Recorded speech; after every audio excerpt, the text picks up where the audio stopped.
But things are coming together now. We have a crisis overseas. We have a dollar crisis here at home. We're fearful of our financial future.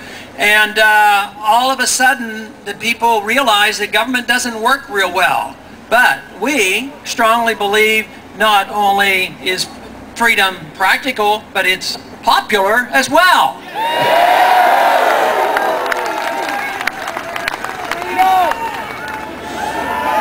But the internet is obviously a very strong political equalizer. It is something that in a way is almost miraculous on how we can spread messages today. I'm sure the spirit was alive in all times throughout history, but today things change so much quicker, and like the speed of light over the internet. And this to me represents a gigantic opportunity for us. Not only have we been able to rally, I might say, not only has it been easy for you to rally around the cause, that it has given the campaign credibility, because the numbers are so grand. The numbers, say, of the meetup groups. Just think of the meetup group here in this town, how great it has been. But now we have over 1,100 meetup groups around the country, and the effort just recently for fundraising, I think it was November 5th, that was a grand day.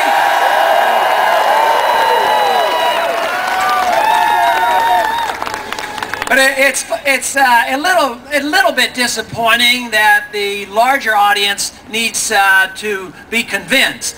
Our audience, the supporters, are here and they understand and they know the principles, they know the philosophy, and they know their history and all this. But to get attention, you gotta put some money in the bank. And just the thought of what happened, just the fact on November 5th, having raised that much money and getting all the attention afterwards, people paid attention. So it has been a very, very valuable lesson for us.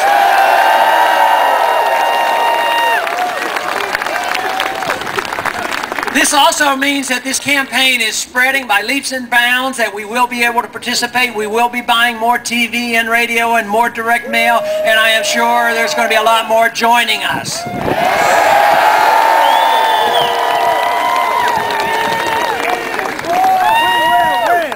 But it is actually very fascinating and fantastic that young people come together. I was reluctant to come into the campaign because I didn't know how many there would be. And lo and behold, I was skeptic, and I shouldn't have been. You have removed my skepticism. I am no longer skeptical.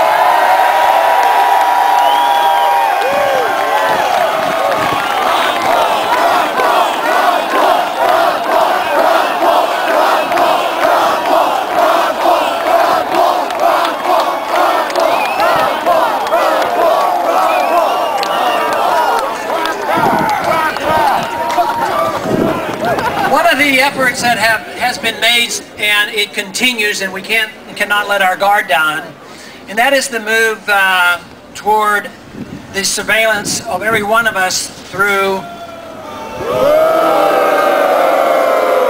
the move on something that I will absolutely fight to oppose and prevent, and that is the national ID card. We don't need it.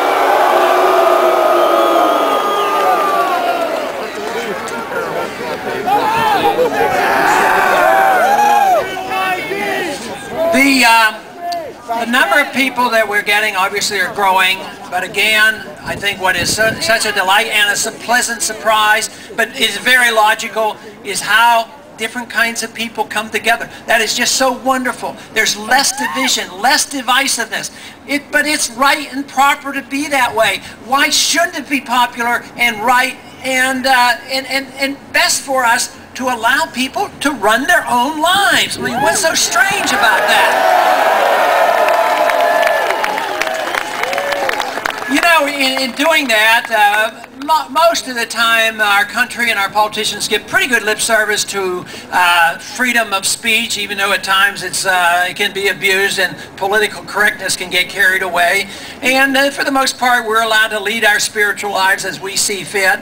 But for some reason or another now, for probably 50, 60, or 70 years, our government has accepted or taken this notion that you have no right to decide what you put in your bodies. Now, some of that is well intended, but it's based on the fact that they don't think you're capable of just making a decision.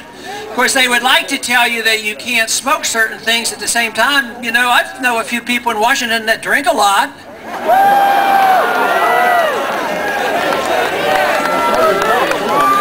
But why isn't it they don't recognize that prohibition of alcohol was a pretty bad experiment? And I think other prohibitions aren't very wise. This idea that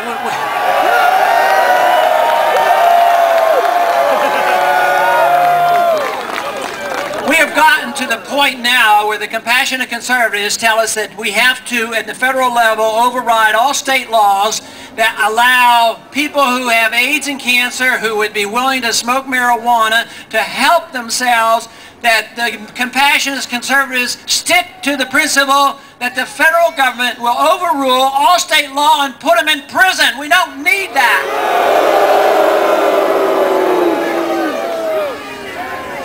You know, the absurdity of the war on drugs has led us to this ridiculous notion that you're not even allowed to raise commercial hemp.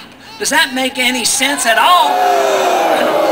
Hemp happens to be a good product, and I understand you can't smoke it, so I don't think there's even any danger there. But hemp actually can provide jobs. It has health benefits. You can make rope out of it. So what do? We say you can't raise hemp here, but you have to subsidize corn, even though hemp is a better source of ethanol.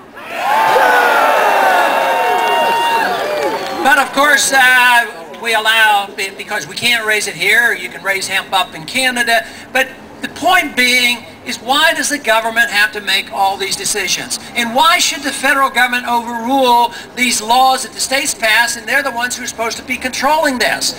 You know, if I am to be the one to be in charge and have a policy, believe me, nonviolent users of medication or drugs or whatever they want to do, if they've never committed a violent crime, believe me, the federal government is not going to be pestering them.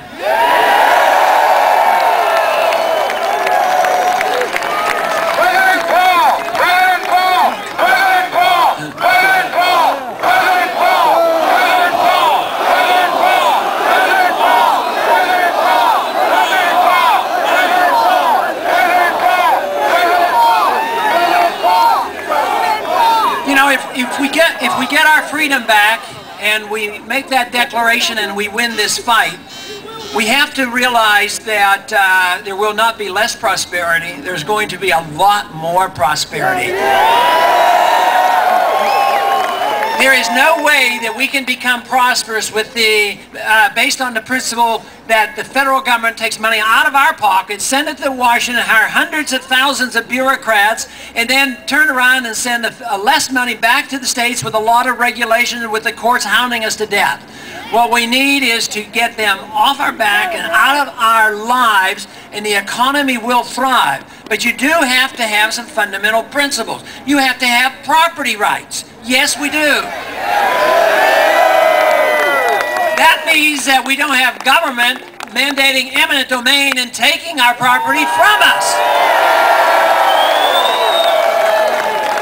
And we have to have voluntary contracts. We should have voluntary contracts economically and socially. They're both the same. For some weird reason, this country has divided freedom into two parts. One, economic liberty, and one, social liberty and political liberty. And one group defends one area and the other group defends the other.